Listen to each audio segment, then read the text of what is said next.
Hello, welcome to my weekly show. My top tips every Wednesday, 9:30 a.m. IST. This morning I had some challenges with the technology. 1, 2, 3 connections were not working, so there has been a delay in posting this. The topic today is insider threats. A detailed discussion is available on my website as a blog. Very easy to find, damandevsood.com. In this program, in this show, the intention is to keep it or limit it to 15 minutes. So this will be going to be top tips, as the name is. The discussions are inspired by the National Protection Security Authority of UK. One of the riskiest risks, the most risky risk in any organization for any organization is people. My experience as a trainer, consultant, and as an auditor has been that almost all organizations might have recognized people risk. But people risks may be of many types and have rarely seen something called insider risk.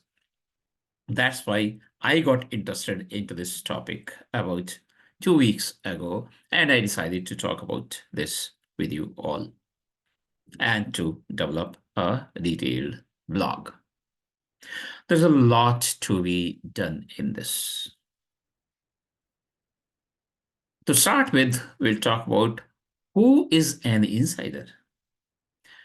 I'm admitting my own impression used to be that anyone and everyone who is inside the organization, so all employees, would be called an insider. But NPSA defines an insider is a person who exploits or has the intention to exploit their legitimate access to an organization's assets for unauthorized purposes.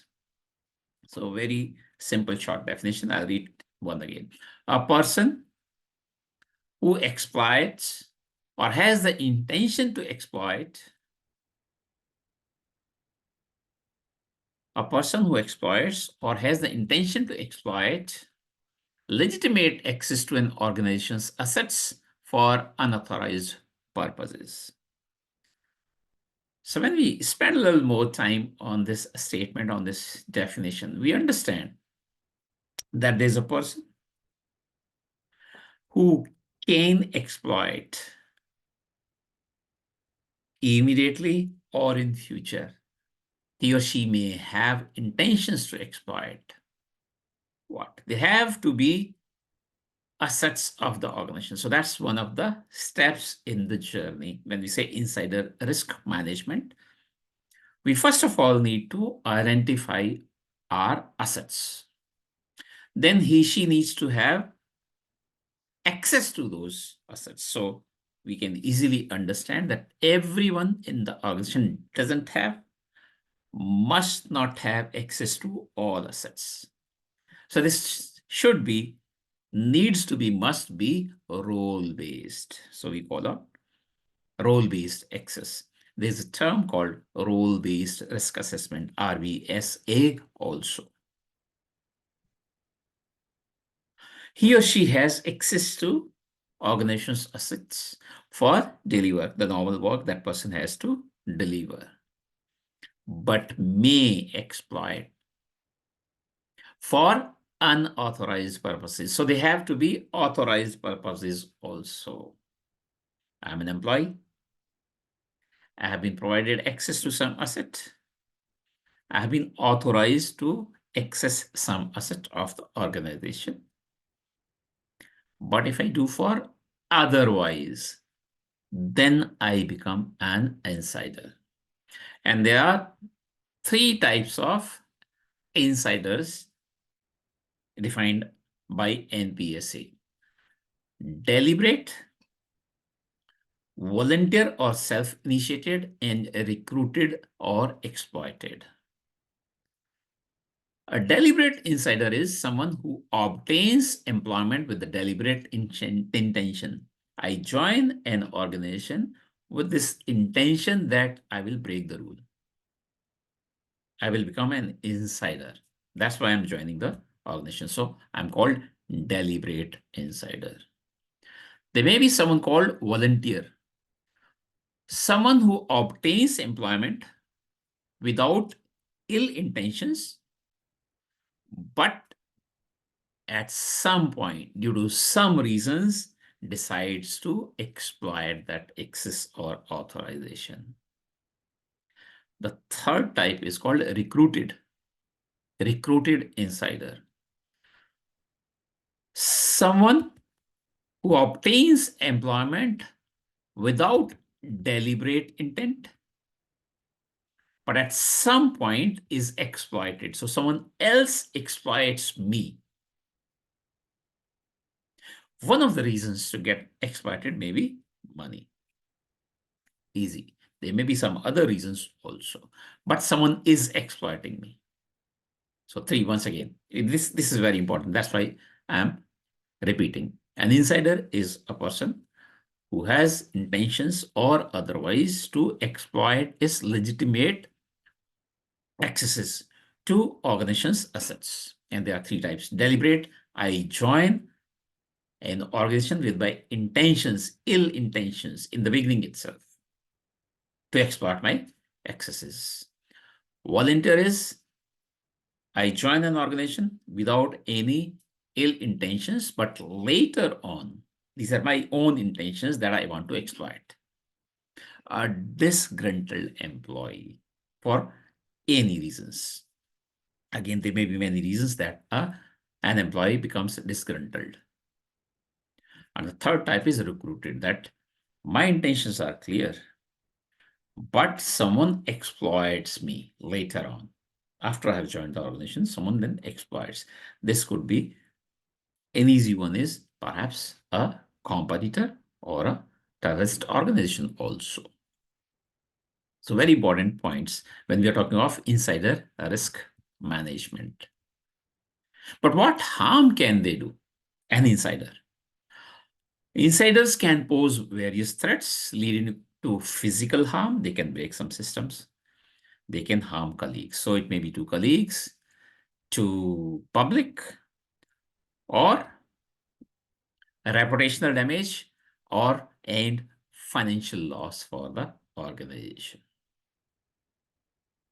Repeating once again, an insider can harm an organization, his or her organization, in many ways, of physical harm to the organization, to colleagues, or to public, or loss to or damage to the reputation of the company, or getting financial loss to the organization or for the organization. Having understood the insider and the three types of insiders and the type of harm they can cause to organization, the next step that comes to mind is then who can use an insider. Potential actors utilizing insiders include terrorist organizations, as I said earlier, hostile state actors, commercial competitors, single-use groups, or organized crime groups, and there may be media as well. Quick look then about the types of insider incidents. These may be like unauthorized access,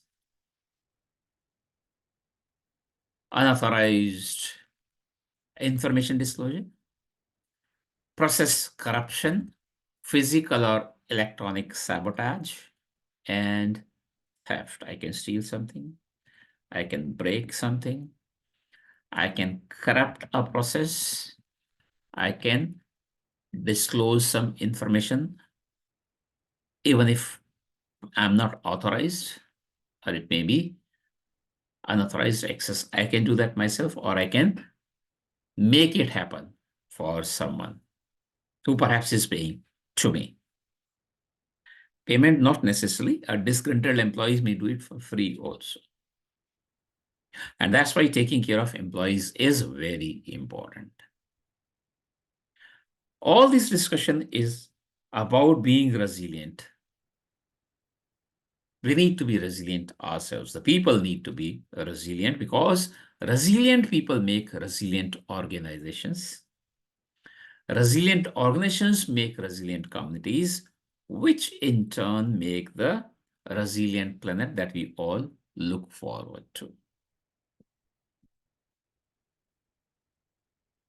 A recent case in Indian media has been from one of the biggest, perhaps among top 3, 4 IT companies, ITES companies in the country, Wipro. A senior level person, perhaps senior vice president, left and joined a competitor. And there is a case going on that he perhaps has bypassed or violated some contract or some NDA that he shouldn't have, having joined a competitor. What motivates insiders to do all this? So motivations are complex, I say. It may involve primary and secondary motivations, with or without disaffection playing a significant role. So we have talked about dissatisfaction, and we measure the employee satisfaction, for example. Almost all companies have been doing this for decades. But the point here is dissatisfaction as well as disaffection. It may be because of my boss, some ill treatment, and I start losing affection to the company, for the company, and then I may be motivated for taking up some insider act. So taking care of people is very important.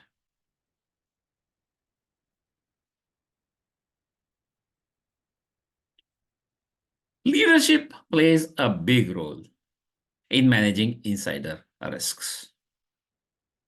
And just previous 2 points, dissatisfaction and disaffection are maybe because of the leadership. Someone is not happy with the leadership.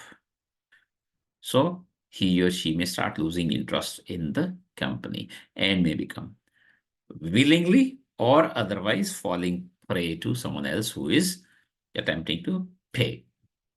It may be cash or fine. So people risk, once again, I am saying, we are dealing with people. Almost all companies for decades have been saying our employees are our biggest assets. But do we really mean it? So taking care or employee engagement becomes very important. Leaders need to set example, need to walk the talk, need to set example, live by example. Because employees are looking at them as role models. So disaffection and poor management practices contribute to insider risks. Dissatisfaction and disengagement may also lead to employees to commit insider acts. So hence, I'm repeating, the responsibility or a lot of responsibility is to the leadership, to the top management. Quickly, some steps in insider risk assessment and in the order I would recommend. First of all, identify critical assets, then engage with stakeholder group, then categorize critical assets, identify threats, understand the difference between threat and risk, then assess vulnerability, gather threat information, and develop security risks. After which we will need to talk about mitigation also. We need to have controls in place. Once we have controls in place, we need to look at the effectiveness of the controls. So the normal risk management comes into picture. Role-based risk assessment is very important. A junior person doesn't have access to many or any critical assets, so poses less or smaller risk, insider risk. But a senior person, in Wipro case, it is a senior vice president. So CEO, board members, CXO level people, heads of departments and units, they are likely to become a bigger insider risk. So that's why role-based risk assessment is, and that's why we call even excesses need to be given according to the role they play. In a different way, I can say that the senior people who have access to more critical assets have more opportunity to exploit. And that's why they pose a bigger insider risk to the organization. I'm repeating, this is my weekly show, my top tips every Wednesday, 9:30 a.m. IST. Today, there has been a delay due to technical glitches at my end in the morning. This topic is long, complex, very important though. I suggest go through the detailed blog on my website, damandevsood.com. This is my latest blog that I have written 2 days ago. Quickly, last 2 points that we can cover in today's show is about recruitment and removal. So entry or induction process as well as the exit process need to be resilient to be taking care of insider risks. We conduct background checks before we recruit anyone. So we are looking at the history of the person and we are attempting that we don't take bad guys into our organization. What is important, and I believe a gap also in almost all organizations, we do the background check, personality check before recruiting the person. But the lot can change after the person has been recruited based on the experience that he or she is going through, his or her boss, or even the management, top management leadership. So this assessment is a continuous process, needs to be continuous process. Employee behavior needs to be monitored. If someone all of a sudden becomes too silent or too vocal, the antennas must go up. So recruitment needs to be good. But we need to be taking care of people. We need to be looking at the people. We need to be monitoring people on a continual basis. When you recruited me, I was good. That's why you recruited. But after recruitment, I may become bad. And that may be based on the experiences that I have been going through in the organization. My expectations not being met for XYZ reasons. And my dissatisfaction or disaffection with the company or disengagement with the company may lead me towards being an insider. Whether I'm doing it for free or whether I'm getting paid by someone to do this. At the same time, closing remarks towards exit process also need to be resilient. Please ensure that everyone leaves your organization on a good note. Otherwise, again, that person, even if doesn't carry anything in hand, the process would say that person has to return all assets that were provided to him or her and has to, IT will do that, remove all excesses. But there's a lot that is left here. That needs to be protected further.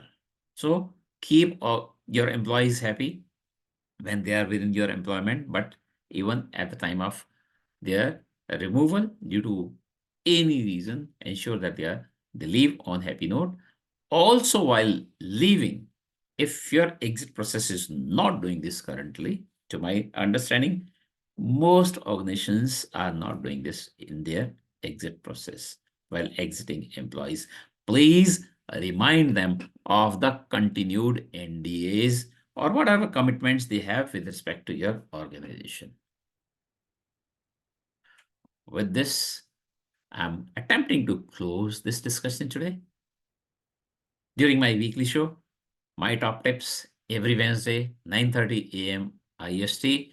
Today, we were talking about insider risk management. This is a long topic.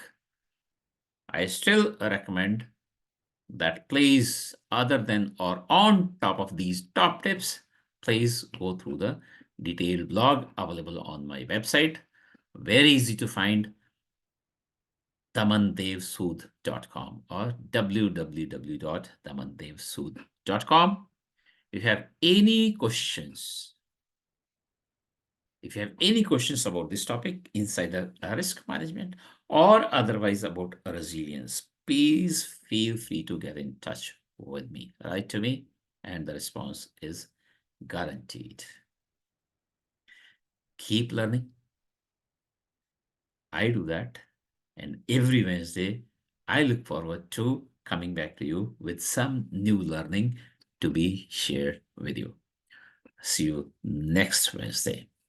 All right. Have a great day.